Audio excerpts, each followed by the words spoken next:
Hello.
बस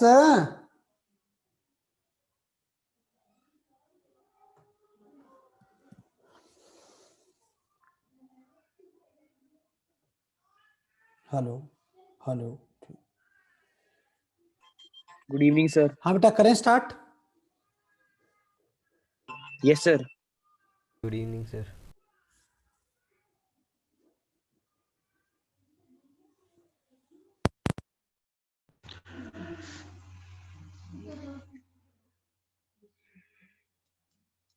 चुप चुप।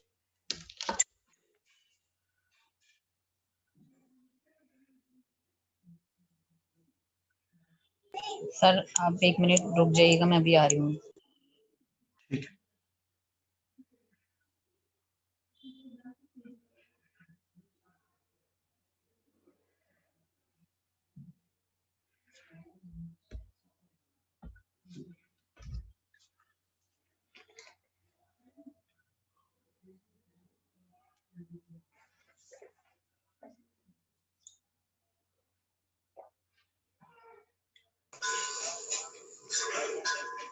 क्लास ले रही है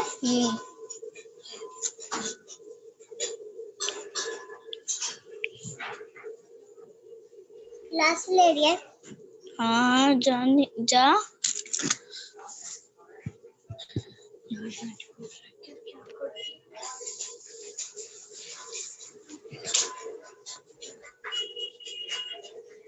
अरे यार आ गई।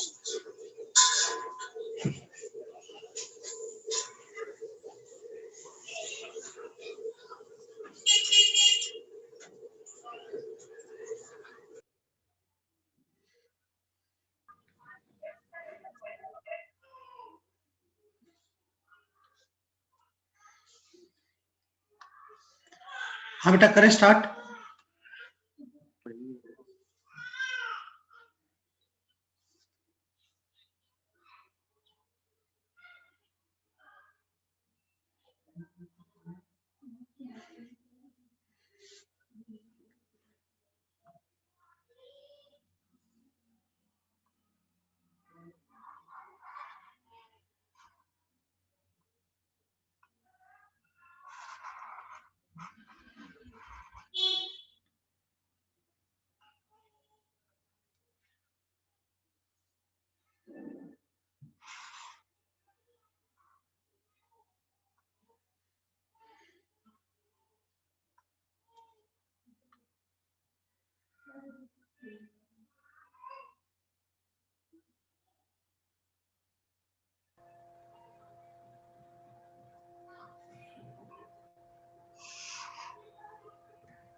देखना बेटा, Am I audible to all of you? Yes, sir. करें फिर स्टार्ट? Yes, sir. चलो, आज का जो हमारा टॉपिक है दैट इज कोलिजन।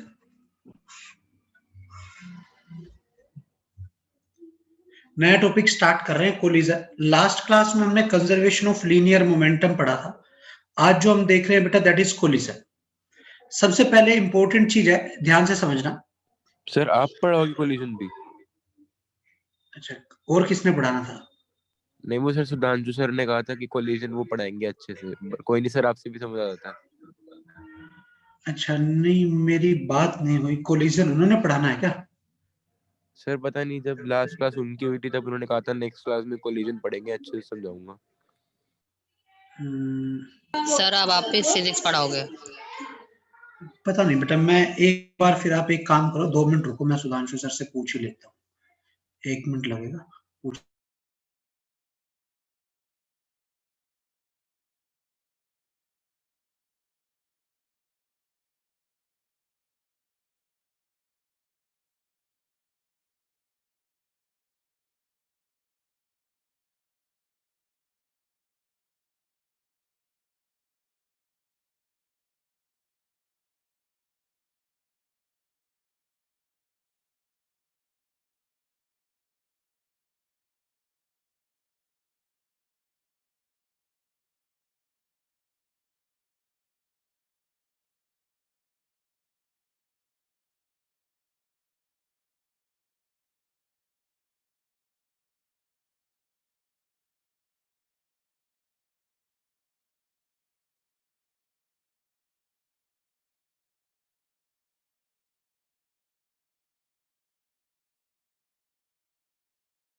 हाँ बेटा, करें?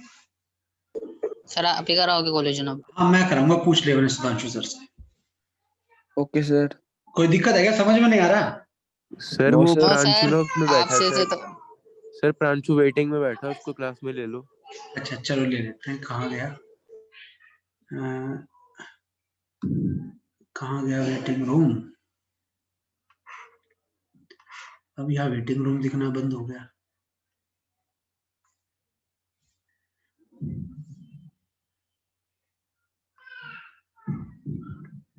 पार्टिसिपेंट्स, ठीक है।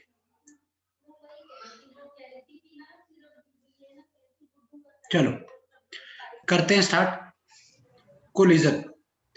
मेरे पास बेटा ये एक ऑब्जेक्ट है ए, ये किसी स्पीड यूए से आ रहा है, ये किसी और ऑब्जेक्ट बी से स्ट्राइक कर रहा है। ये जो सिचुएशन है, this is the situation of before collision. This is the situation of before collision. ये भी अभी यू बी से जा रहा था। अब बेटा कोलिजन कब होगा?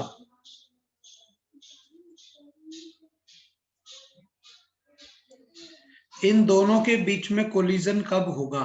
सर जब दोनों की स्पीड सेम हो जाएगी। जब ए की स्पीड बी से ज्यादा हो जाएगी। Yes, जब sir. ए की स्पीड अगर बी से ज्यादा होगी तभी कोलिजन होगा, अदरवाइज कोलिजन नहीं होगा। कोई डाउट? No, sir. ठीक है। अब बड़े ध्यान से यहां देखना है, अगर कोलिजन हो रहा है, होगा क्या? अब जब ड्यूरिंग कोलिजन ये ए के सर कोलिजन क्या होता है? कोलिजन का मतलब है बेटा टकराना आपस में, वही बता रहा हूं। कोलिजन का मतलब है दोनों की टक्कर हो गई। वही कंसेप्ट समझा रहा हूं कि होता क्या है एग्जैक्टली कोलिजन में, क्या होता है। जो हम डेली लाइफ में कोलिजन पढ़ते हैं उसमें एग्जैक्टली क्या चीजें होती है, वही कंसेप्ट बता रहा हूं। जब ए और बी टकराएंगे, ए इससे स्ट्राइक किया यूए स्पीड से, बी उस टाइम पे जा रहा था यूबी स्पीड से। अब होगा क्या, जैसे इनके बीच में कोलिजन हुआ, यहां पर टकराव हुआ तो बी ए पे एक फोर्स लगाएगा और ए बी पे एक फोर्स लगाएगा, बी ए पे एक फोर्स लगाएगा, ए बी पे एक फोर्स लगाएगा। कोई doubt?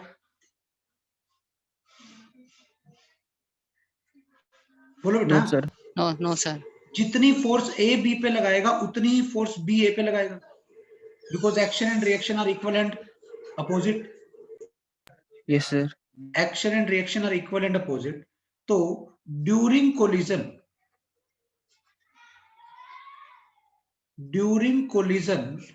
what is the external force on the system? 0। समझ आई क्यों? हाँ बेटा। Yes sir. During collision what is the external force on the system? That is 0। क्यों 0 हुई? क्योंकि ए ने जितनी बी पे फोर्स लगानी है, बी ने उतनी ही ए पे फोर्स लगा देनी है। Action and reaction are equal and opposite, इसलिए एक्सटर्नल फोर्स 0 हुई। हाँ बेटा, Yes, क्लियर sir. है? सर हमेशा फोर्स 0 रहेगी इसमें। हाँ, हम ये मान के चलेंगे कि ड्यूरिंग कोलिजन एक्सटर्नल फोर्स 0 है। अगर एक्सटर्नल फोर्स ड्यूरिंग कोलिजन 0 है तो we will apply the conservation of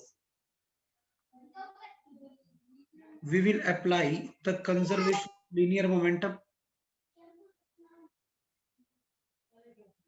बोलो बेटा। Yes, sir. Yes sir.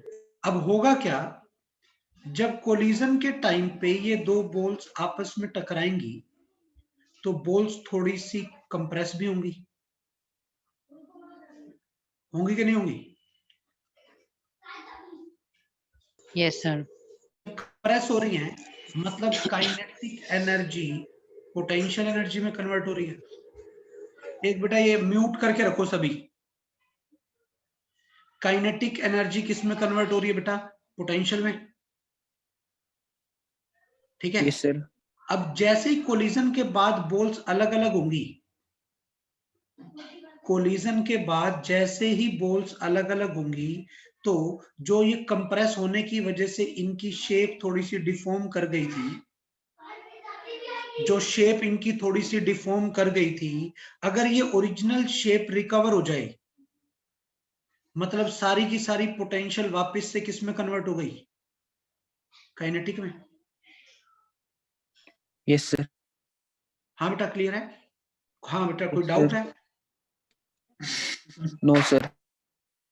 Sir collision के बाद बॉडीज अलग ही ना हुई तो? बॉडी अलग ना हुई तो वो भी एक केस होता है, उसमें भी बताएंगे, अभी आगे आएगा।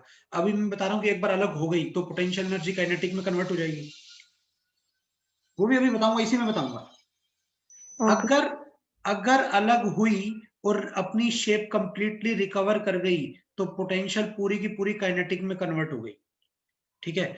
अगर अलग नहीं हुई या अपनी शेप कंप्लीटली रिकवर नहीं कर गई तो कंप्लीटली पोटेंशियल एनर्जी काइनेटिक में कन्वर्ट नहीं होगी।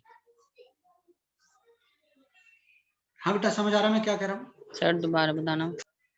बोल्स को जब हम टकरवा रहे थे, जब बॉल कोलिजन कर रही थी तो उनकी काइनेटिक एनर्जी किस में कन्वर्ट हो रही थी? पोटेंशियल में।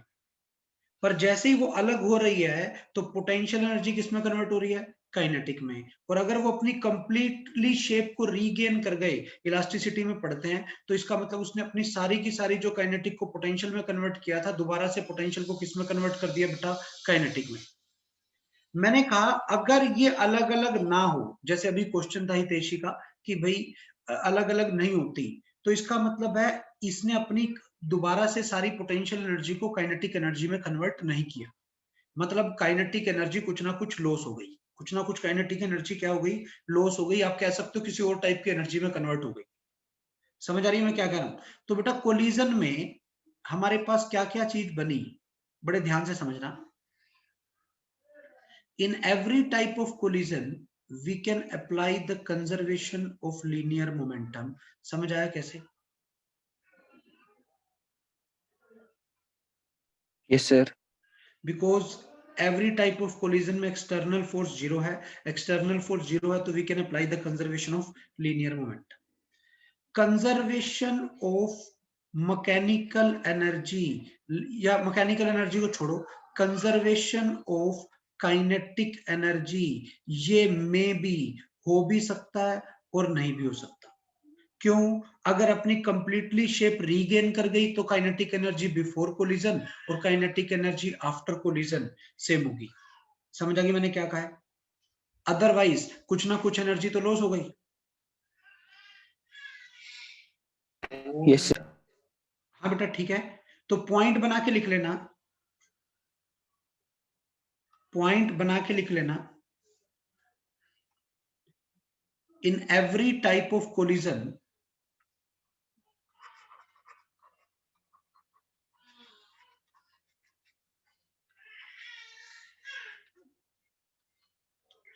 in every type of collision, linear momentum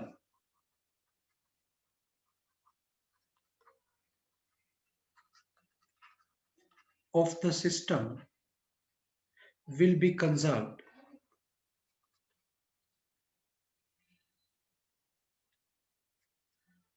even during the collision.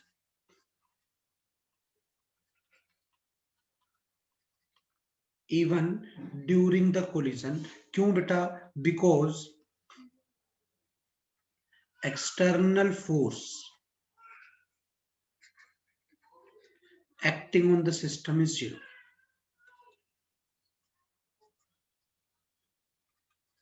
कोई डाउट? तो कोलिजन का कोई भी टाइप हो, कोलिजन का कोई भी टाइप हो, we can apply the conservation of linear momentum. We can apply the conservation of linear momentum.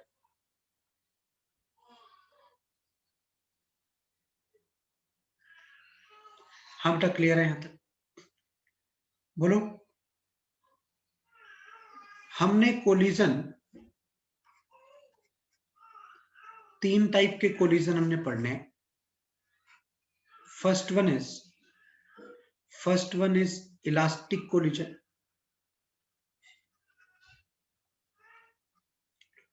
और perfectly elastic collision.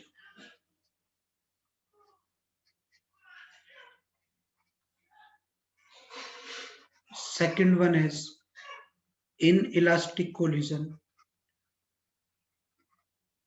and third one is perfectly inelastic collision.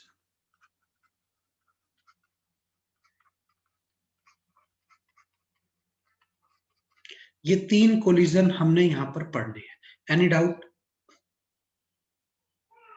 No, sir. करें बेटा फिर next, करो अगली स्लाइड। Yes, sir. चलो, first one is elastic collision.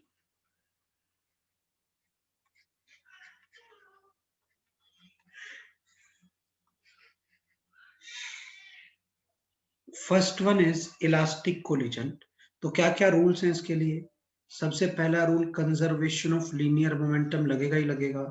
इसका मतलब initial momentum of the system will be equal to final momentum of the system.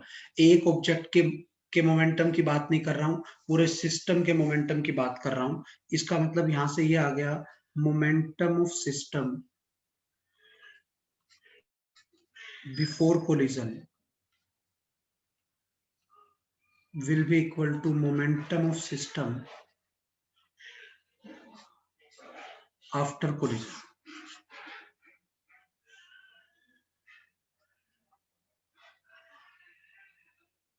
How to clear है?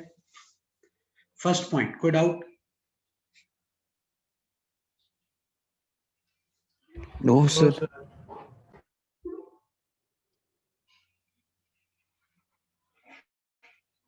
बेटा कोई doubt? Second is forces involved in this collision is conservative force. कैसी forces होती है बेटा? Conservative forces. Elastic का मतलब है, elastic forces means conservative forces. जहां पर भी कंजर्वेटिव फोर्सेस इन्वॉल्व होती है, we can apply the conservation of mechanical energy. Fourth is conservation of kinetic energy applicable होता है, but is applicable but not during the collision. But not during the collision. Conservation of kinetic energy applicable होता है, but not during the collision. हाँ बेटा clear है? इसका मतलब क्या है? Kinetic energy of system before collision and kinetic energy of system after collision same होगी, बट ड्यूरिंग द कोलिजन नहीं होगी, क्योंकि during the collision kinetic energy किसमें कन्वर्ट हो रही होगी? Potential energy. किसमें कन्वर्ट हो रही होगी बेटा? Potential energy. कोई डाउट है यहां तक? No sir. बोलो बेटा, कौन सा कोलिजन है? Sir elastic. Next is inelastic collision.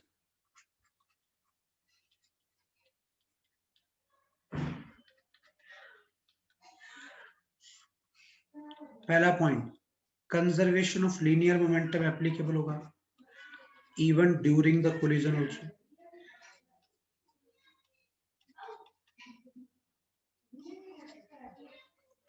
Second, some of the forces involved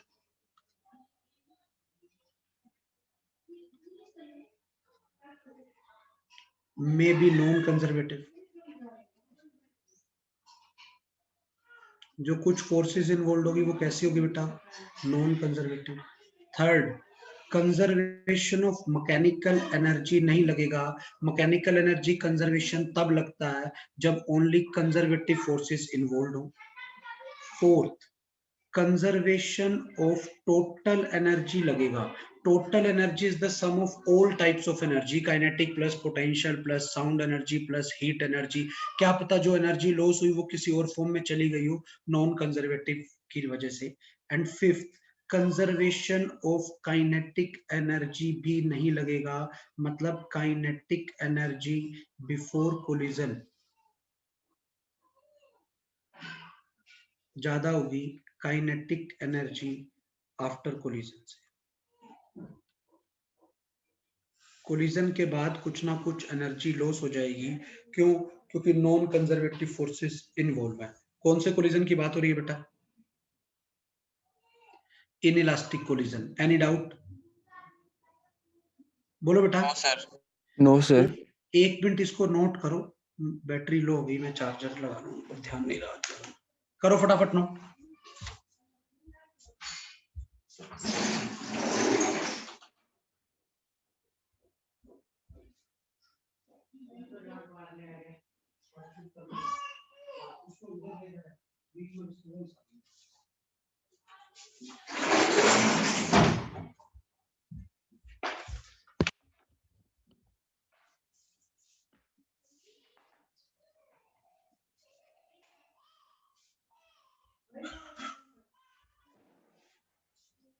हाँ बेटा क्लियर है यहाँ तक? Yes sir. Next is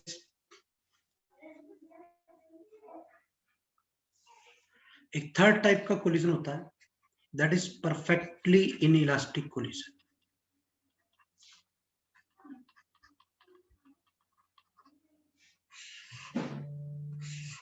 that is perfectly inelastic collision.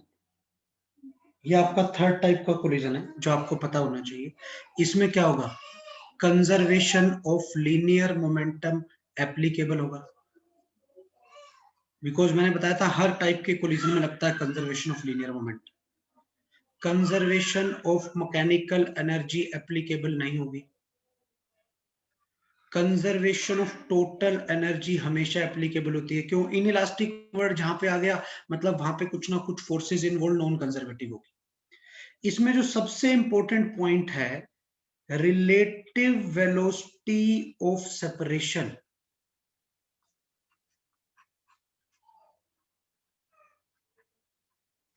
along the line of force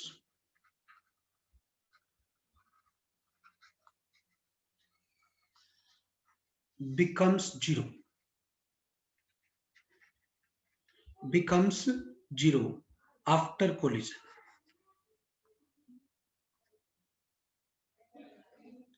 That is, in one-dimensional collision, the bodies will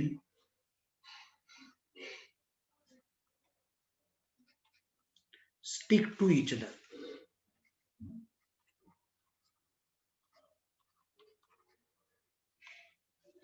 ठीक है, क्या मतलब है इसको बड़े ध्यान से समझना।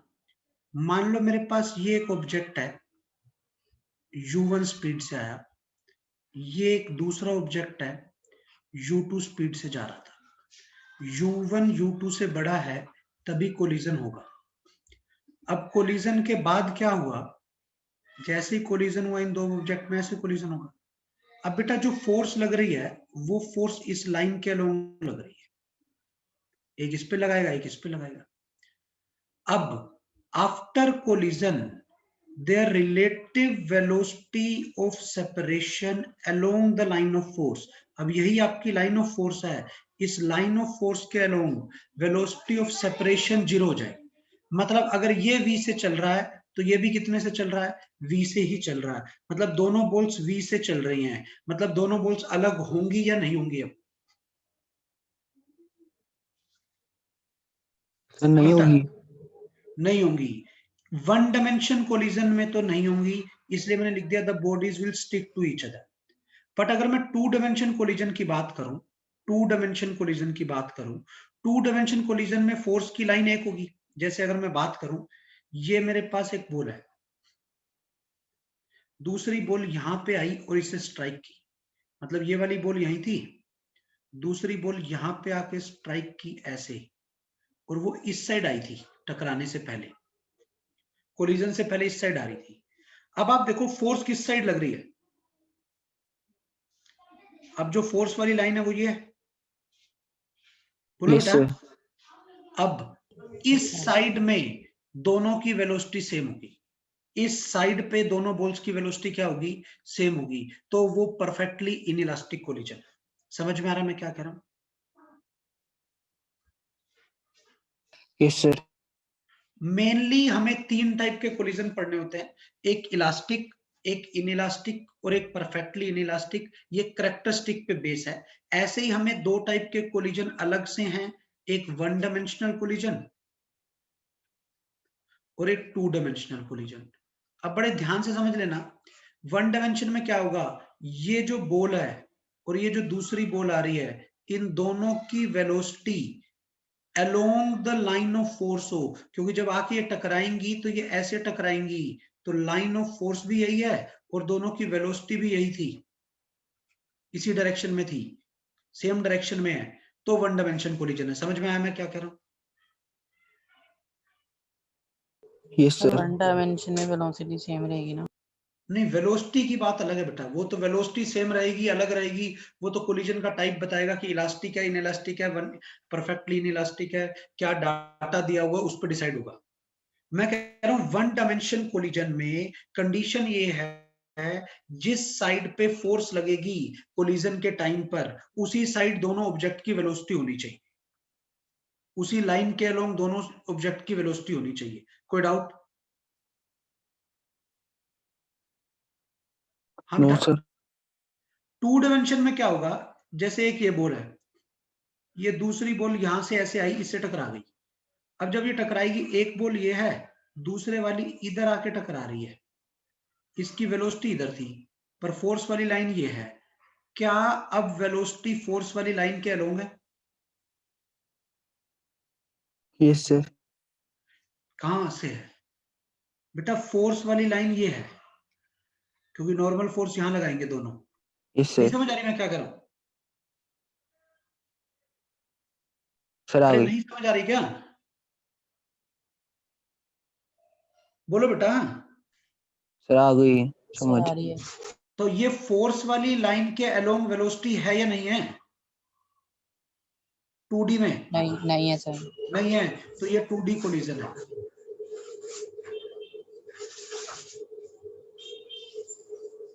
कैसा कोलिजन है? D collision. समझ में आ गया बेटा मैं क्या कह रहा हूं? Yes sir. ठीक है, अब बड़े ध्यान से समझना है। मेरे पास एक बॉल है, क्रिकेट बॉल है, मैं उसको ग्राउंड पे चलाते हुए, हवा में नहीं उछाल रहा हूं, ग्राउंड पे चलाते हुए सामने दीवार पे बिल्कुल सीधा प्रोजेक्ट करता हूं। ग्राउंड पे उसको बिल्कुल दीवार पे बिल्कुल सीधा पर प्रोजेक्ट किया, तो स्ट्राइक करके कहां जाएगी बॉल? बेटा एग्जाम्पल के लिए आप ऐसे समझो, ये आपके पास एक बॉल है, आपने ग्राउंड से एक m मास की बॉल यहाँ पे स्ट्राइक करा दी सीधी u स्पीड से, तो स्ट्राइक करने के बाद बॉल वापस आएगी, आएगी कि नहीं आएगी? आएगी यस सर। सर। ये 1 डायमेंशन कोलिजन है, 2 डायमेंशन कोलिजन है? Sir 1 dimension. 1 डायमेंशन। क्यों? क्योंकि बॉल यहाँ स्ट्राइक करेगी, नॉर्मल इधर लगेगी, तो ये 1D कोलिजन का एग्जांपल है। बट यही ग्राउंड पे आपकी बॉल ग्राउंड से आए, किसी एंगल पे आके स्ट्राइक करे, अब आप देखो बॉल इधर जाएगी? कोई डाउट? No sir. अब आप सोचो, यहां जो बॉल आई थी उस बॉल पे फोर्स इधर लगनी है, उस बॉल पे बॉल ने फोर्स इधर लगानी है, इधर लगाइए बॉल फोर्स। हाँ बेटा क्लियर है यहां तक? Yes sir. ठीक है, अब यहां से उसने फोर्स इधर लगानी है। अब आप बड़े ध्यान से समझोगे, तो फोर्स इधर लगनी है, u इधर आ रही है वेलोसिटी, क्या वेलोसिटी और फोर्स सेम डायरेक्शन में? No sir. नहीं, तो ये कैसा एग्जांपल है, कौन से कोलिजन का एग्जांपल? 2D का। 2D कोलिजन का एग्जांपल है। कोई डाउट? No sir. करें आगे? Yes sir. तो कोलिजन हमने 3 टाइप के पढ़े, एक इलास्टिक कोलिजन, एक इनइलास्टिक कोलिजन, एक परफेक्टली इनइलास्टिक कोलिजन, और डायमेंशन के बेस पे एक 1D कोलिजन, एक 2D कोलिजन। हम अपने आप को ज्यादा से ज्यादा 2D कोलिजन तक ही रिस्ट्रिक्ट रखते हैं। कोई डाउट? No sir. अब एक टर्म आती है coefficient of restitution.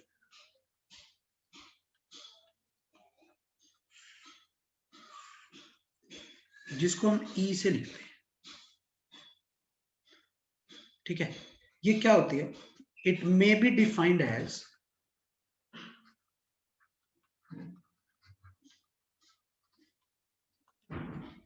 the ratio of velocity of separation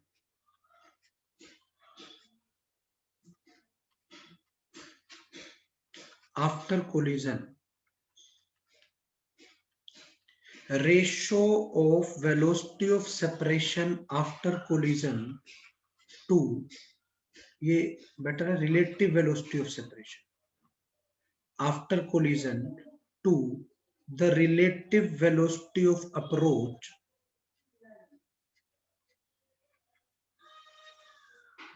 before collision, provided the components of velocity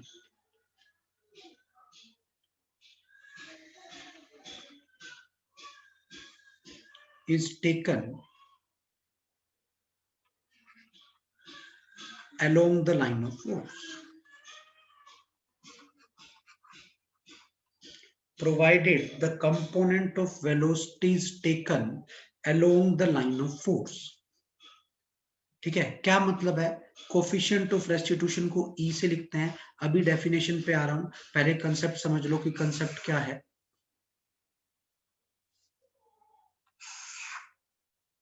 यहां पर ये मेरे पास एक m1 मास की बॉल u1 स्पीड से आ रही है, ये एक m2 मास की बॉल u2 स्पीड से आ रही है। ये सिचुएशन है बिफोर कोलिजन की। तो u1 will be greater than u2। After collision क्या होगा, m1 मास की बॉल v1 स्पीड से आएगी, m2 मास की बॉल v2 स्पीड से जाएगी। ये सिचुएशन हो गई आफ्टर कोलिजन। कोलिजन किसी भी टाइप का मुझे नहीं पता, बट ये बात कंफर्म है कि होगा क्या, conservation of linear momentum applicable होगा। कोई डाउट? No sir. अब E का क्या फॉर्मूला होता है? E की डेफिनेशन थी relative velocity of separation.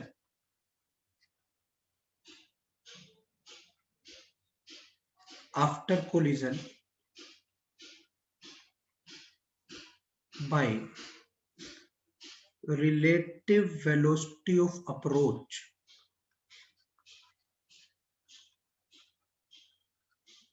before collision। यही तो मतलब है। और कंडीशन थी कि आपको जो वेलोसिटी के कंपोनेंट लेने हैं, ये along the line of force लेने हैं। किसके अलोंग लेने हैं? Along the line of force लेने हैं। तो मतलब समझते हैं क्या है बेटा, जब ये दो बॉल स्ट्राइक करेंगी, जब ये दो बॉल स्ट्राइक करेंगी, ये एक बॉल होगी, ये दूसरी बॉल होगी, फोर्स किस साइड लगेगी?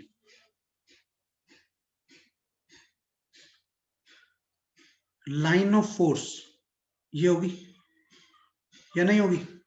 यही होगी सर। यही होगी। क्लियर है यहां तक? लाइन ऑफ फोर्स ये होगी, ठीक है। अब बड़े ध्यान से यहां पर, और लाइन ऑफ फोर्स के अलोंग वेलोसिटी u1 और u2 है, और v1 और v2 है। कोई डाउट?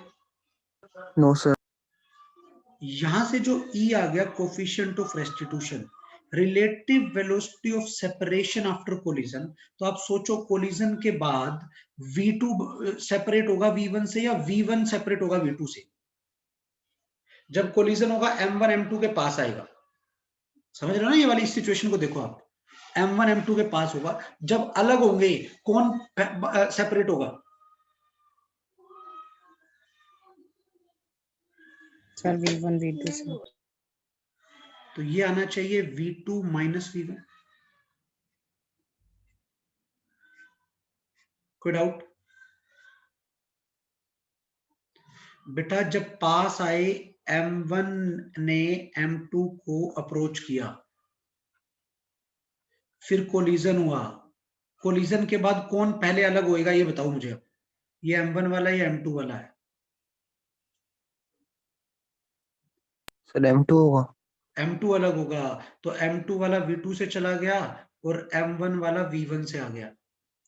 तो सेपरेशन का मतलब है v2 माइनस v1, और अप्रोच का मतलब क्या होगा फिर?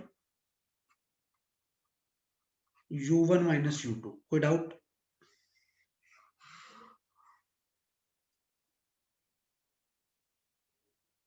बोलो। No sir. समझ में आ गया मैंने कैसे लिखा है ये? Yes sir. किसी को कोई डाउट है इसमें? सर नोट कर नो ले। सर। हाँ नोट कर लो फटाफट। ध्यान रखना है, ये जो कंपोनेंट ऑफ वेलोसिटी लेने, सबसे इंपॉर्टेंट पॉइंट बता रहा हूं, component of velocity must be along line of force. जो मैंने आपको बताया, अभी न्यूमेरिकल कराऊंगा इस पे बेस, फिर देखते हैं।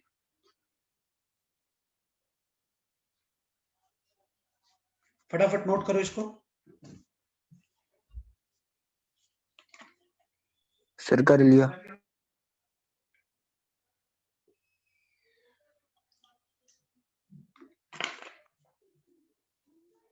करें आगे?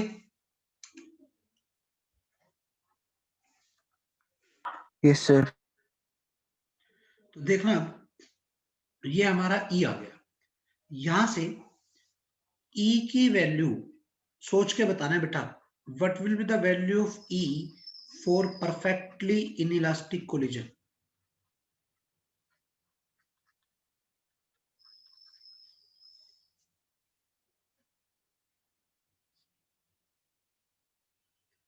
E की value perfectly in elastic collision के लिए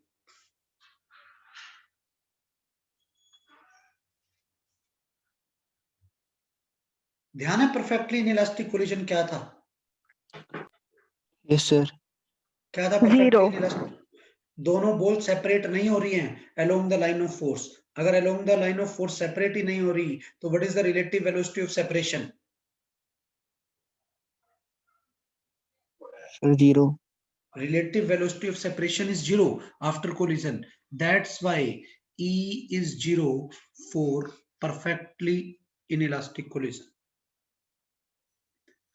E is 1 for perfectly elastic collision या खाली इलास्टिक कोलिजन भी बोल देते हैं। And E lies between 0 and 1 for inelastic collision.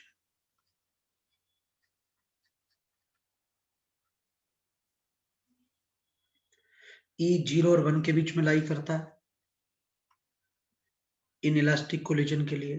E is 0 for perfectly inelastic collision and E is 1 for elastic collision or perfectly inelastic collision. कोई doubt? No, sir. ठीक है, अब देखते हैं ध्यान से। क्वेश्चन है on the basis of E मेरे पास एक m मास की बॉल है, फर्स्ट बॉल नाम रख दिया मैंने इसका। ये u स्पीड से आ रही है और एक 2m मास की बॉल है जिसका नाम मैंने सेकंड बॉल रख दिया और ये रेस्ट पे है। हाँ बेटा ठीक है, कोई doubt? No, sir. After collision first ball comes to rest. Collision के बाद फर्स्ट बॉल किस पे आ जाती है बेटा? रेस्ट पे आ जाती है। Find the coefficient of restitution.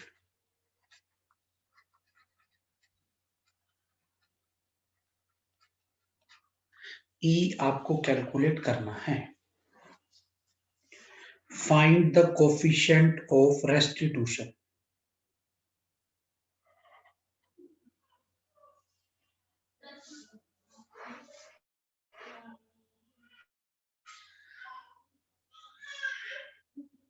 हाँ बेटा ठीक है, देखते हैं क्या करता हूं, क्या लॉजिक लगाऊं।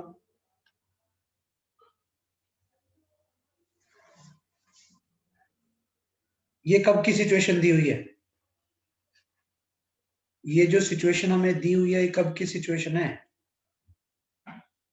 सर आफ्टर कोलिजन V1 0 हो जाएगा। आफ्टर कोलिजन की सिचुएशन बता दो क्या बनेगी? आफ्टर कोलिजन m मास वाली बॉल किस पे आ जाएगी बेटा? रेस्ट पे। और 2m मास वाली बॉल आगे चलेगी मान लिया v स्पीड से। कोई डाउट? No, sir. अभी बताया पीछे जितने भी कोलिजन पड़े हैं, in every type of collision we can apply the conservation of linear momentum. बोलो बेटा। Yes, sir. तो इनिशियल मोमेंटम हो गया mu प्लस 0। कोई डाउट? बिफोर कोलिजन का mu Yes, sir. Plus 0। Final momentum हो गया m into 0 plus 2m into v। Any doubt? No, sir. तो यहां से ये आ गया mu is equal to 2mv। m से m कैंसिल, तो आपका जो v आ गया दैट इज u बाई 2।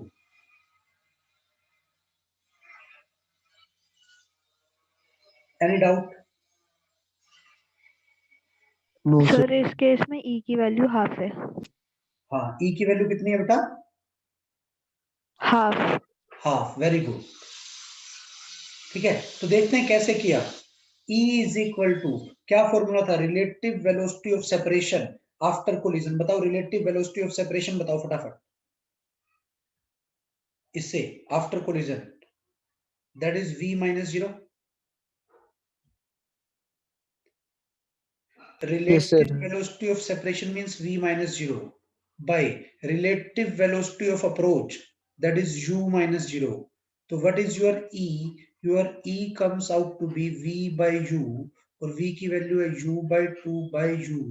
तो e कितना आ गया आपका बेटा 1 by 2 which is 0.5. ये आपका आंसर। हाँ बेटा क्लियर है? Yes, sir. Yes, sir. अगर मैं पूछ लूं what is the type of collision, in this case your type of collision will be inelastic collision. क्यों हुआ बेटा इनइलास्टिक कोलिजन? समझ में आ गया कंसेप्ट?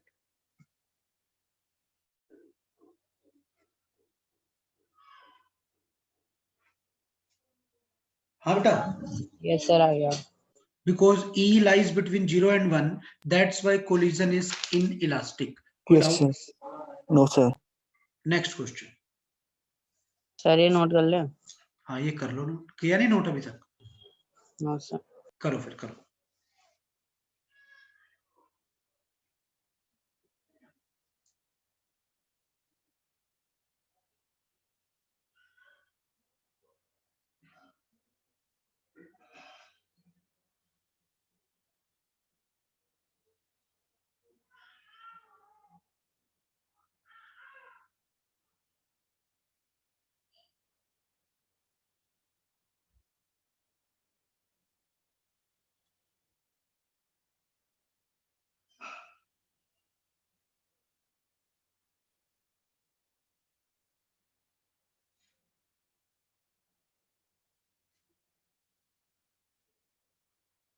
करें फिर?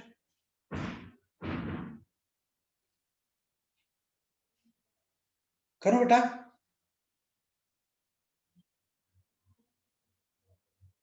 ये हो गया क्या नोट? Yes, sir. चलो देखते हैं आगे। अगला क्वेश्चन है,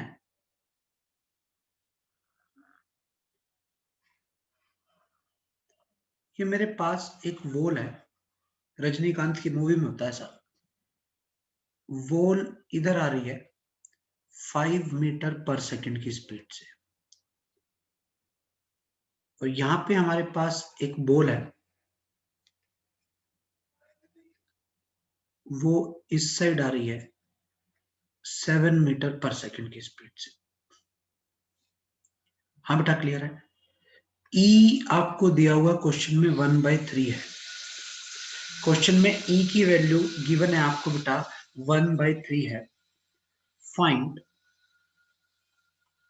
the velocity of ball just after collision. Velocity of ball just after collision.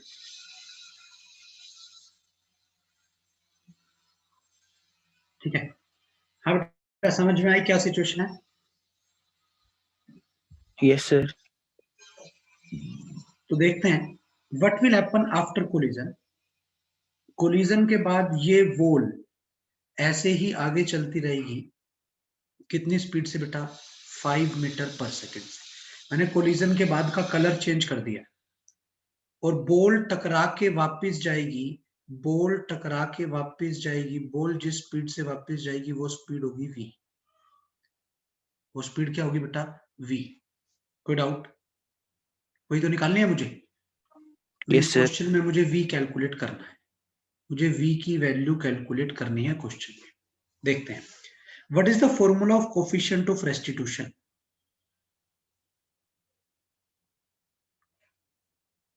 Relative velocity of separation बताओगे कितनी होगी बेटा आफ्टर कोलिजन?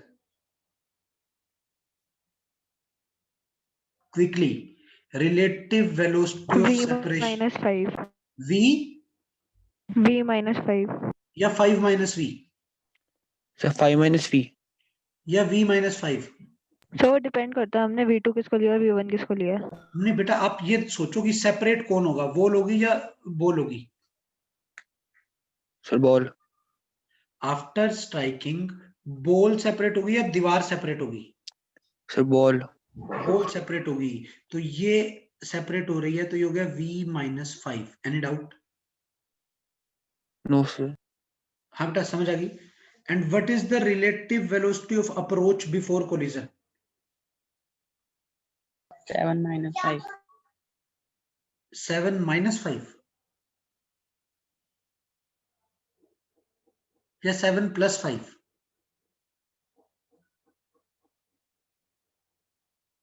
सर +5 होगा। +5 क्यों होगा?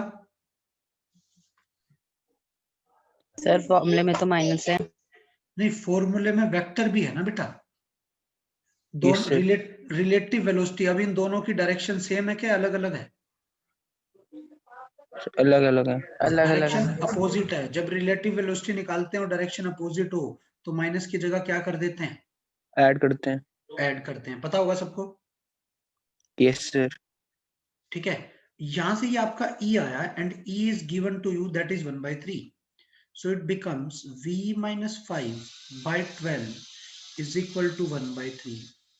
तो v-5 is equal to 4 and v comes out to be 9 meter per second. This will be the answer. Good out.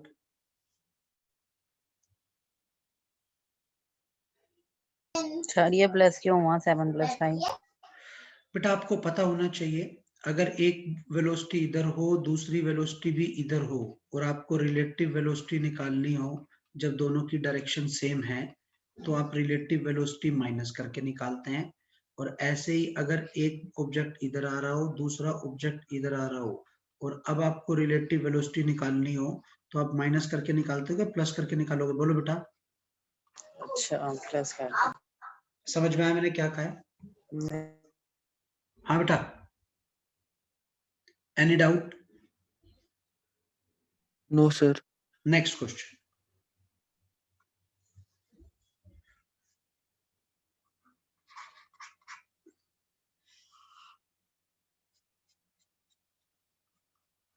ये मेरे पास एक वॉल है, ऐसे मान लो।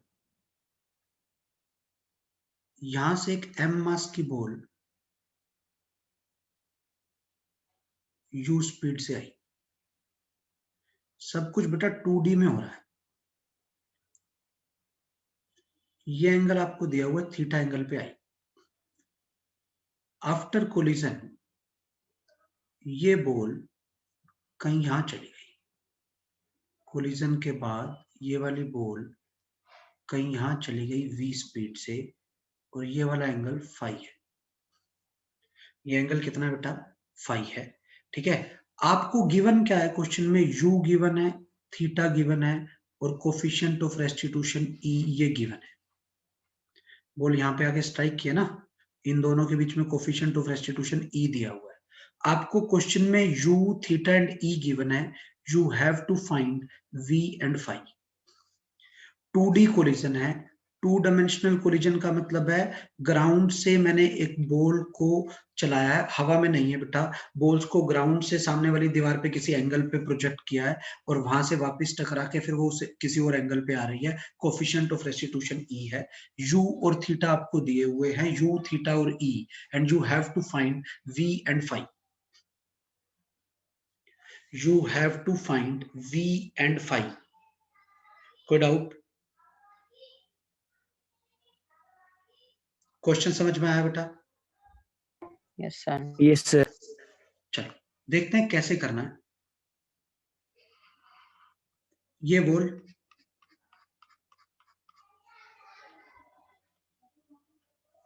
यहां पे बॉल आके स्ट्राइक की है बेटा।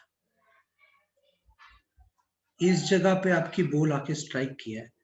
जब बॉल इधर आके स्ट्राइक करेगी तो ये बॉल पर इधर फोर्स लगाएगी। ये लाइन ऑफ फोर्स है। किसी को कोई डाउट? No sir. हाँ सर। तो मेरे पास ये वाली जो लाइन है, this line is known as line of force. तो बेटा इस केस में लाइन ऑफ फोर्स कौन सी है? ये वाली लाइन लाइन ऑफ फोर्स है। Yes sir. कोई डाउट? अच्छा एक चीज और बताओ, क्या इस साइड में कोई फोर्स लगेगी या नहीं लगेगी?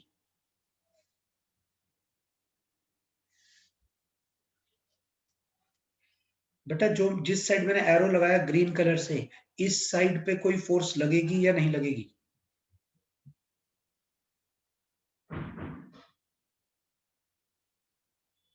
बोलो बेटा।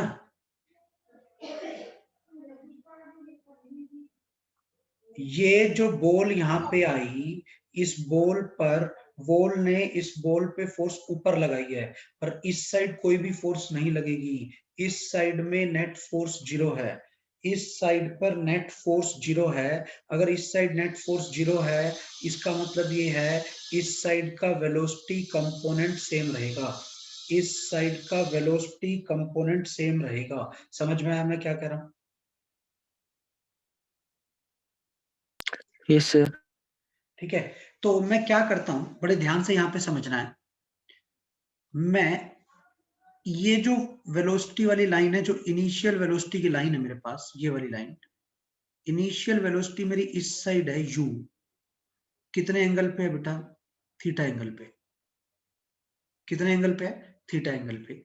मैं इस वेलोसिटी को ब्रेक कर देता हूं, इनिशियल वेलोसिटी को, इसको मैंने ब्रेक कर दिया, तो u का इधर वाला कंपोनेंट क्या आएगा?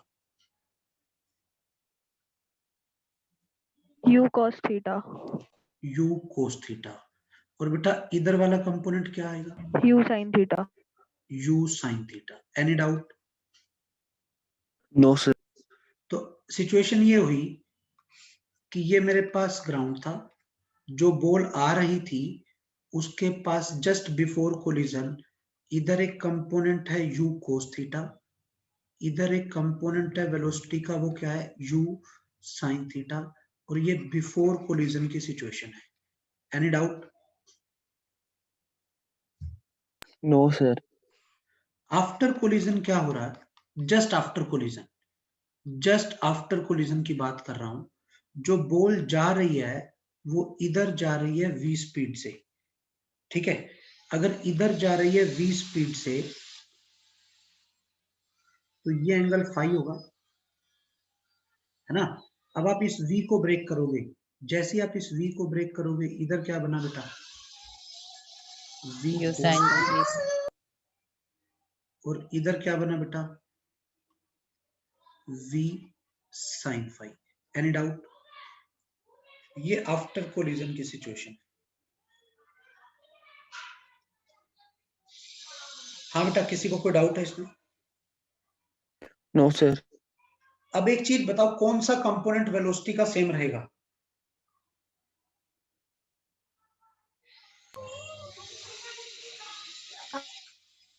Sir sin। V sin sine theta. वाला, मतलब u sin theta will be equal to v sin phi। ये आ गई फर्स्ट इक्वेशन। किसी को कोई डाउट?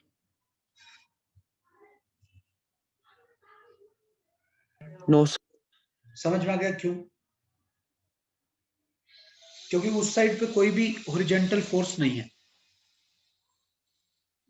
बोलो बेटा। Yes sir. ठीक है, अच्छा E की इक्वेशन क्या होगी अभी? अभी बता दो फिर, E किसके इक्वल होगा?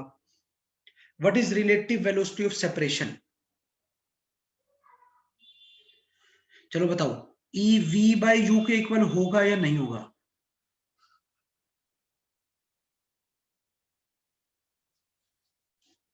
E v बाई u के इक्वल होगा कि नहीं होगा?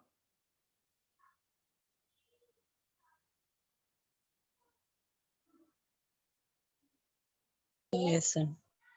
ये नहीं होगा, ये गलत है। एक्चुअली में E होता है रिलेटिव वेलोसिटी ऑफ सेपरेशन। आप सोचो बेटा, यहां पर बॉल कितनी वेलोसिटी से सेपरेट हो रही है?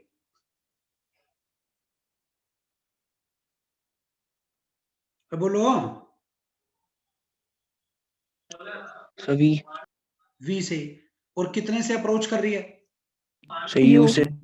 U से। तो एक्चुअली में ये होना चाहिए था v minus zero by you minus zero, but ये गलत है। ये क्यों गलत है? बिकॉज मैंने आपको बताया है, हमने E में जो कंपोनेंट ऑफ वेलोसिटी लेने हैं वो along the line of force लेने हैं। क्या v along the line of force है? No sir. क्या u along the line of force है? No sir.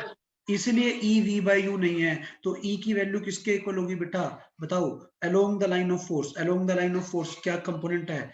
V cos phi minus 0 by U cos theta minus 0. कोई डाउट?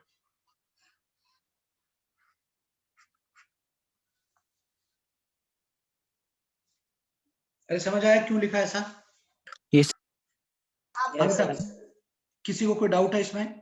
No sir.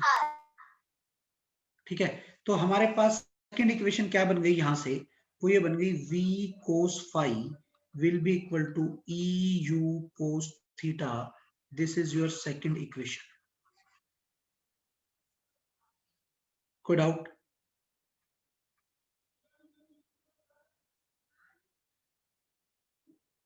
अरे समझ में आ गया क्या किया मैंने?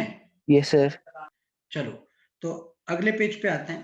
पहली इक्वेशन ये आ गई थी v sin phi is equal to u sin theta था। सेकंड इक्वेशन ये आ गई थी v cos phi is equal to eu cos theta।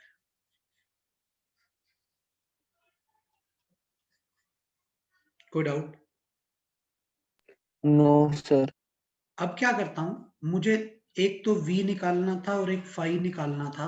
मतलब मुझे पहले phi निकाल देता हूं। v को, इनको अगर डिवाइड कर दूं 1/2 तो ना बेटा v sin phi by v cos phi will be equal to u sin theta by eu cos theta।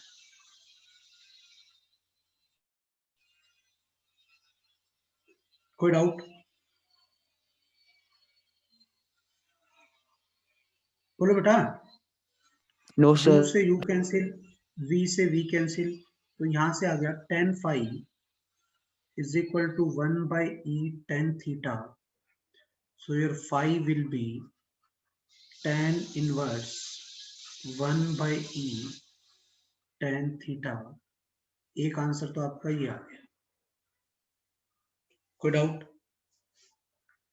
दूसरे के लिए आप निकालना है v, means you have to eliminate sin phi and cos phi।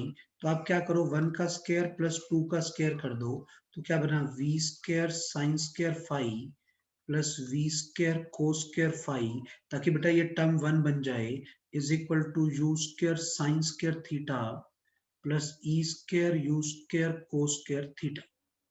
तो ये आ गया v square sin square phi plus cos square phi is 1, that is u square, क्या बना बेटा, sin square theta plus e square cos square theta. तो यहां से v की जो वैल्यू आ गई that is u under root sin square theta plus e square cos square theta. Concept समझ में आया बेटा क्या है?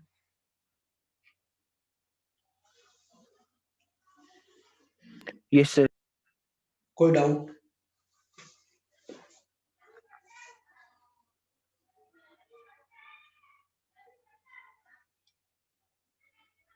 हाँ बेटा, कोई डाउट है यहां तक? No sir. ठीक है, अब इसी में अगर E1 हो जाए, मतलब इलास्टिक कोलिजन, अगर E1 हो जाए तो phi will be tan inverse tan theta, मतलब phi की वैल्यू थीटा आ जाएगी। phi की वैल्यू कितनी आ जाएगी? थीटा। और यहां से v u के इक्वल आ जाएगा।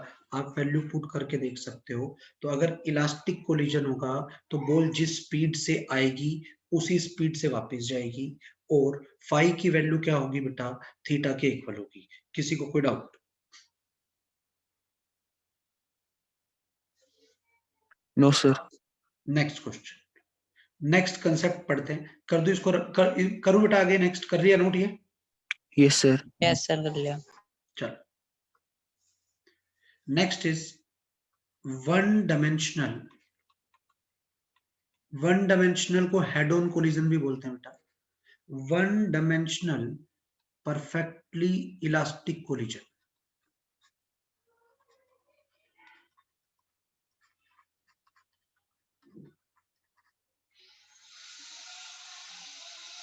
या ओनली इलास्टिक कोलिजन भी आप इसको बोल सकते हो। तो देखना क्या होगा, यहां पर m1 मास की बॉल u1 स्पीड से आएगी, m2 मास की बॉल u2 स्पीड से आएगी। ये बिफोर कोलिजन की सिचुएशन है। Before collision u1 will be greater than u2। Collision से पहले u1 को u2 से बड़ा होना पड़ेगा तभी कोलिजन होगा। What will happen after collision? After collision, m1 मास वाली v1 से जाएगी, m2 मास वाली v2 से जाएगी। ये आफ्टर कोलिजन की सिचुएशन। कोई डाउट? ठीक है, सबसे पहले कोई भी टाइप का कोलिजन हो, we can apply the conservation of linear moment. क्या लगा सकते हैं बेटा? Conservation of linear moment. Yes, sir. तो क्या होगा बेटा कंजर्वेशन ऑफ लीनियर मोमेंटम से पहले बिफोर कोलिजन का मोमेंटम क्या होगा? m1 u1 plus m2 u2 will be equal to m1 v1 plus m2 v2। Any doubt? No, sir. ठीक है, तो यहां से एक इक्वेशन आ गई, ये हम हमेशा एप्लीकेबल रहती है हमारे लिए, हम इसको भी यूज भी करेंगे, आगे देख लेंगे क्या है क्या नहीं। समझ आया मैंने क्या कहा? दूसरा कैसा कोलिजन है बेटा? Elastic. Perfectly Perfectly elastic. elastic question. तो E की वैल्यू कितनी होगी? 1. 1। तो what I can write, E is equal to 1 is equal to, बताओ क्या लिखूं? किसके इक्वल होगा E? V2 minus V1 upon U1 minus U2। हाँ बेटा, क्लियर है यहां तक? तो यहां से इक्वेशन आ गई V2 minus V1 is equal to U1 minus U2। इसको मैंने सेकेंड इक्वेशन बना दी। किसी को कोई डाउट? चलो, कैसा कोलिजन है? Perfectly elastic. तो मैंने आपको बताया we can apply the conservation of kinetic energy also. वैसे तो मेरा इन्हीं दोनों से सोल्व हो जाएगा सब कुछ ही, पर मैं ये आपको समझा रहा हूँ कि E1 कहाँ से आता है। मैं आपको ये प्रूव करके भी दिखा सकता हूँ यहाँ पे। Conservation of kinetic energy perfectly elastic collision में बिफोर कोलिजन और after collision kinetic energy same रहती है, जस्ट बिफोर कोलिजन और just after collision, but during the collision kinetic energy same नहीं रहती। ये मैं पॉइंट आपको पहले बता चुका हूं। Is it clear to everyone? Yes, sir.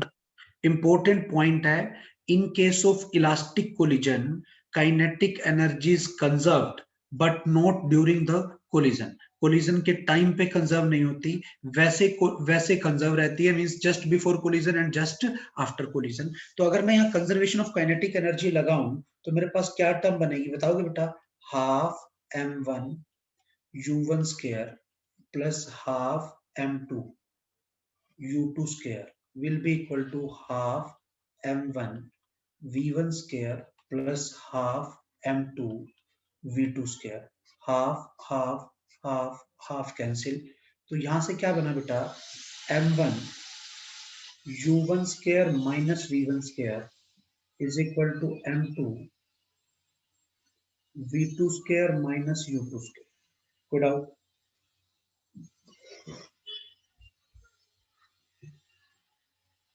बोलो बेटा। Yes, sir. इस इक्वेशन का नाम मैंने बी रख दिया और यहां से एक इक्वेशन और बना दी, m1 u1 minus v1 is equal to m2 v2 minus u। ये मेरी ए इक्वेशन। बोलो बेटा। Yes, sir. अब मैं क्या करता हूं, अगर मैं बी को और ए को डिवाइड कर दूं तो बताना क्या बनेगा? बी बाय ए। इस इक्वेशन को डिवाइड कर दिया, बताओ क्या बनेगा? m1 कैंसिल हो जाएगा, क्या बचेगा? u1 Yes, sir. Square minus v1 square by u1 minus v1 is equal to v2 square minus u2 square divided by So v2 minus U1 plus V1 is equal to V2 plus U2. u1 plus v1 is equal to u2 plus v2। तो आप यहां से देख सकते हो क्या बन गया, v2 minus v1 is equal to u1 minus u2। समझ आया मैंने क्या कहा है? बोलो बेटा। Yes, sir. और इसी का मीनिंग है कि E की वैल्यू कितनी है, देख लो आप, जब आपने E को 1 लिया था तभी आया। अरे बोलो। Yes, sir. समझ में आ गया मैं क्या कह रहा हूं? कोई डाउट है? तो फाइनली मेरे पास दो इक्वेशंस आ गई। एक तो ये आ गई m1 u1 plus m2 u2 will be equal to m1 v1 plus m2 v2, और दूसरी आ गई थी v2 minus v1 is equal to u1 minus u2। ये perfectly elastic one dimension collision के अंदर मेरे पास ये दो इक्वेशन आ गई।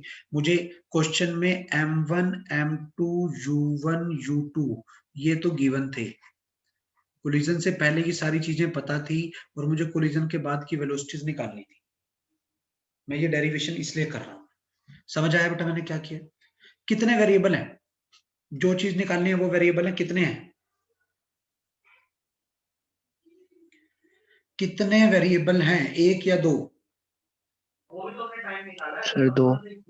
दो वेरिएबल हैं, तो हमें दो इक्वेशंस चाहिए, हमने दो इक्वेशन बना ली। अब मैं क्या करता हूं, यहां से v2 निकाल देता हूं। v2 आ गया u1 plus v1 minus u2, और इस v2 की वैल्यू यहां रख देता हूं, तो क्या बनेगा m1 u1 plus m2 u2 is equal to m1 v1 plus m2 u1 plus v1 minus u2। कोई डाउट?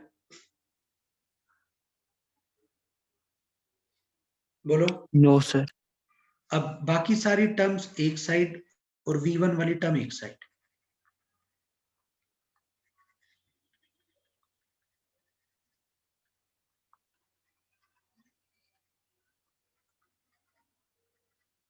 कोई डाउट? Yes sir.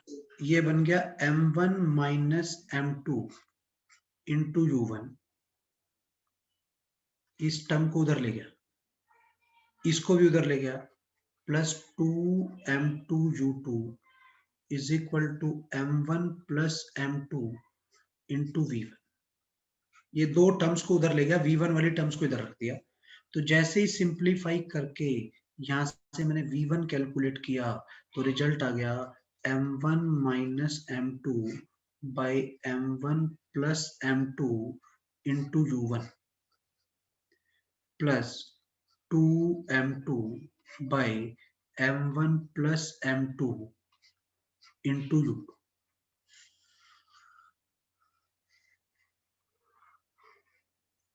कोई डाउट?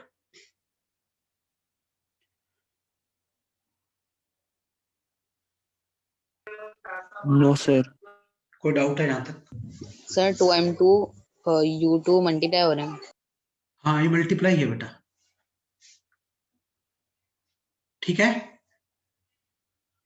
Yes sir. अरे क्लियर है यहां तक? ये v1 आ गया बिल्कुल सेम लाइन पर। अगर आप यहाँ v2 की जगह v1 निकाल के पुट करते तो आपको v2 पता लग जाता। v2 में क्या होगा बेटा, बिल्कुल सेम कंसेप्ट है, 1 की जगह 2 रखना है, 2 की जगह 1 रखना है। करो, क्या बनेगा m2 minus m1 by m1 plus m2 into u2 plus 2m1 u1 by m1 plus m2।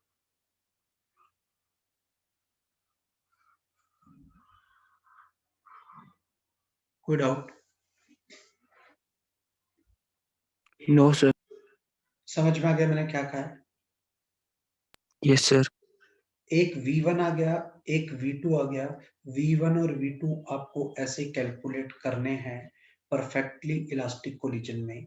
In short, मुझे कोई भी फॉर्मूला याद नहीं रखना, कुछ शॉर्टकट्स हैं जो मैं अभी बताऊंगा आपको कल की क्लास में, वो याद रखने पड़ेंगे हमें ताकि क्वेश्चंस बहुत इजीली सोल्व हो जाएं। अदरवाइज आपको हर टाइप के न्यूमेरिकल में दो ही चीजें लगानी है, एक लगाना है कंजर्वेशन ऑफ लीनियर मोमेंटम और दूसरे किसकी इक्वेशन बेटा, ई वाली इक्वेशन। ये दो इक्वेशंस लगाकर आप सारे क्वेश्चंस को सोल्व कर सकते हो, सारे रिजल्ट्स आपसे इसके बन जाएंगे। कोई डाउट? No sir. हर टाइप के न्यूमेरिकल में। हाँ बेटा, करें आगे।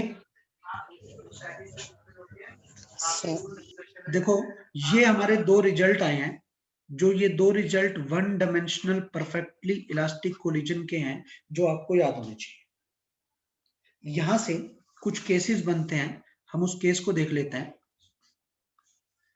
केस 1,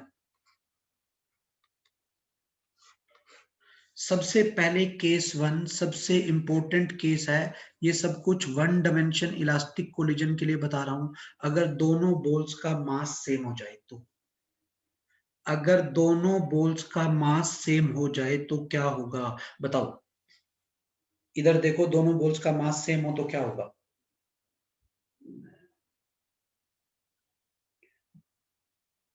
M1 M2 इक्वल, तो बेटा V1 किसके इक्वल बचेगा?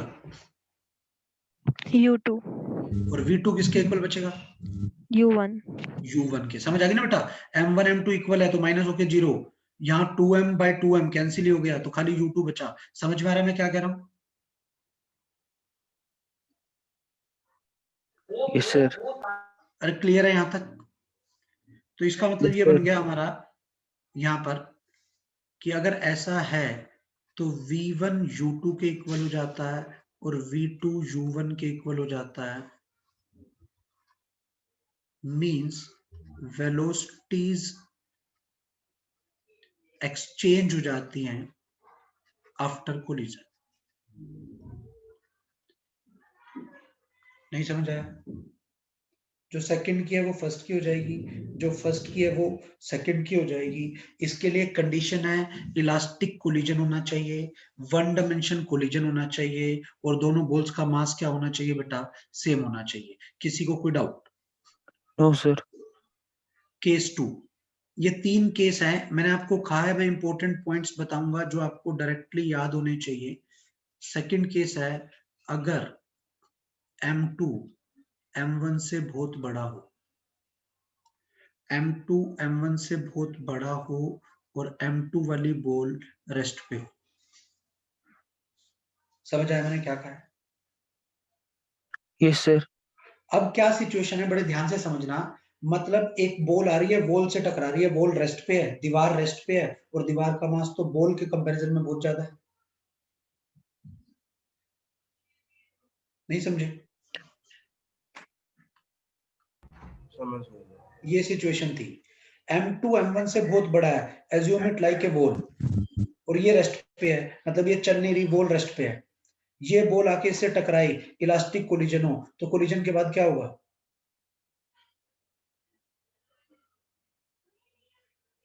कोलिजन के बाद बॉल को क्या होगा?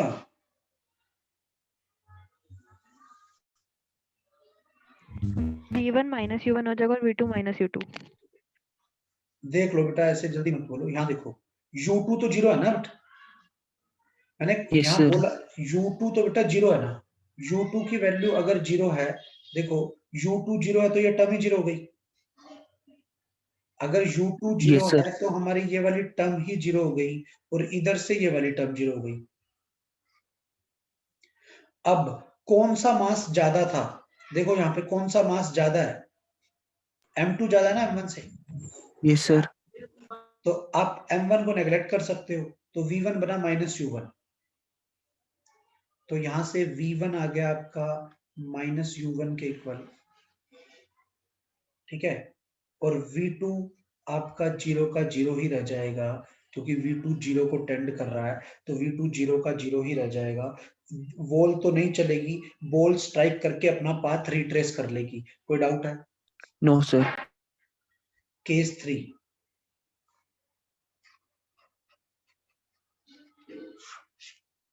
If m1 is much greater than m,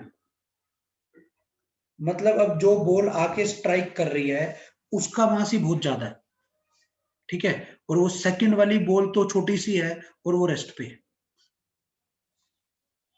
समझ आई मैं क्या कह रहा हूं?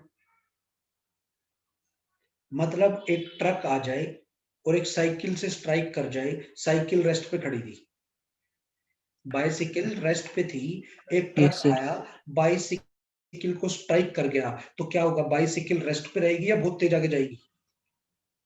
Sir, आगे जाएगी। बहुत तेज आगे जाएगी। तो इस केस में जब हम कंडीशन लगा के देखते हैं तो आपका जो V2 आता है वो आ जाता है 2u1, और जो आपका V1 आ जाता है वो वही का वही आ जाता है। ट्रक जिससे चल रहा है उसी से चलता रहेगा, ट्रक को कोई ज्यादा इफेक्ट नहीं पड़ेगा। कोई डाउट है यहाँ तक? वो आप यहां से देख सकते हो, U2 जीरो का मतलब ये दो टर्म जीरो। अब आपका M1 M2 से बहुत बड़ा है तो अब आपने M2 को नेग्लेक्ट कर दिया तो V1 आपका U1 के इक्वल आ गया, और आपने अब M2 को नेग्लेक्ट किया है तो V2 आपका 2U1 आ गया। कोई डाउट है? No, sir. तो बेटा ये तीन केस मोस्ट इंपॉर्टेंट केसेस हैं। ये तीन केस मोस्ट इंपॉर्टेंट केसेस हैं आपके, किसके लिए बेटा? Perfectly elastic one dimension collision के लिए, perfectly elastic one dimension collision के लिए। समझ में आ रहा मैंने क्या कहा है? Yes, sir. अब जैसे मैं ये कह दूं, ये मेरे पास एक m मास की बॉल है, इधर आ रही थी 5 मीटर पर सेकंड से, ये मेरे पास एक दूसरी m मास की बॉल है, इधर आ रही थी 7 मीटर पर सेकंड से, और इलास्टिक कोलिजन है। कैसा कोलिजन है? Elastic. What will happen after collision?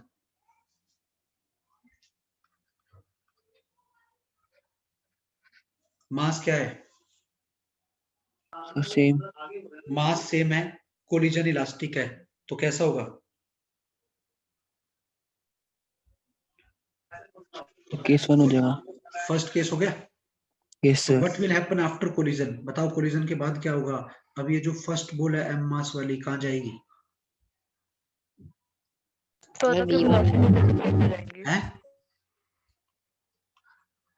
First ball m मास वाली कहां जाएगी? सर वेलोसिटी सेम हो जाएगी, वेलोसिटी सेम रहेगी या इसकी वेलोसिटी सेकंड वाली हो जाएगी?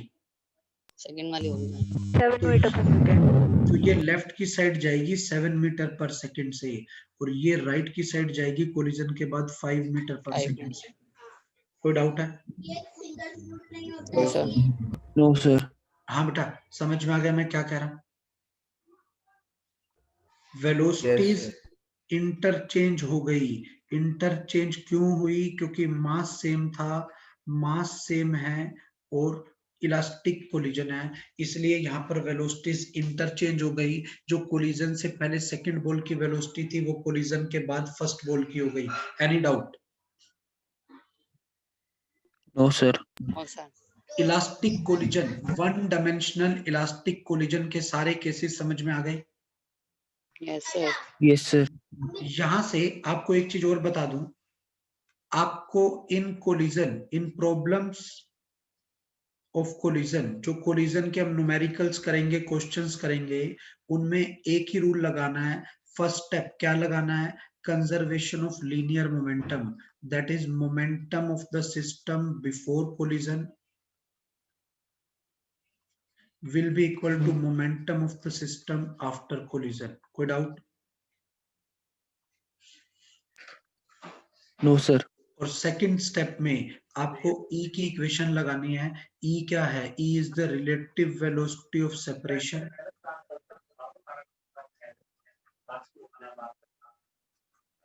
after collision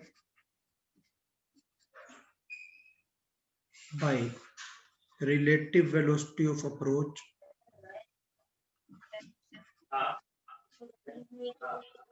before collision. Relative velocity of approach before collision. इसमें ध्यान रखने वाला पॉइंट यही था कि हमें जो वेलोसिटीज के कंपोनेंट लेने हैं वो हमें along the line of force लेने हैं। Any doubt? No sir. ठीक है, थैंक यू। इतना करते हैं आज। फिर नेक्स्ट क्लास में इसी से आगे वन डायमेंशनल इनइलास्टिक कोलिजन को कंटिन्यू करूंगा और कुछ न्यूमेरिकल्स करेंगे। हाँ बेटा, ठीक है, Yes, sir. Yes sir. Thank you. Thank you sir.